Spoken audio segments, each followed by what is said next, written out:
Jalaluddin Rumi, le livre du dedans, chapitre 36. La forme est secondaire pour l'amour, car sans l'amour, elle n'a pas de valeur. L'accessoire ne peut pas exister sans le principal. On ne parle pas de forme pour Dieu, car la forme est secondaire et on ne peut parler de lui à un niveau secondaire. Quelqu'un dit « L'amour sans forme non plus ne peut être représenté ni envisagé, donc il est secondaire par rapport à la forme. » Nous disons « Pourquoi l'amour n'est-il pas représenté sans forme ?» Il est plutôt la cause de la forme. 100 000 formes sont engendrées par l'amour. Elles sont manifestées autant que réalisées.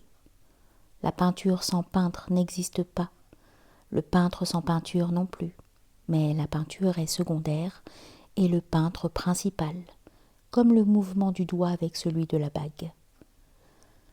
Avant que n'existe un amour pour une maison, aucun architecte ne conçoit la forme et l'image de la maison. De même, une année le blé est à prix d'or et une autre au prix de la poussière.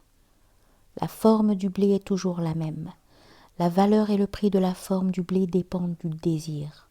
De même encore, cet art que tu désires et dont tu es épris, pour toi a une telle valeur, mais à une époque où un art n'a pas d'armateur, personne n'apprend ni exerce cet art.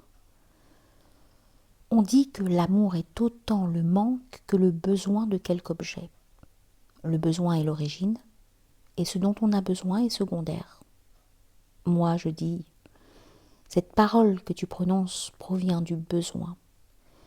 Ces paroles sont venues à l'existence par ton besoin. Comme tu avais le désir de cette parole, elle est née. Le besoin qui était l'antécédent a fait naître cette parole. Sans elle, le besoin existait, donc l'amour et le besoin ne sont pas secondaires par rapport à la parole. Quelqu'un dit « Si le but de ce besoin était cette parole, comment le but peut-il être secondaire ?» Je répondis « Le but est toujours secondaire, car le but de la racine de l'arbre est son fruit, qui est son accessoire. »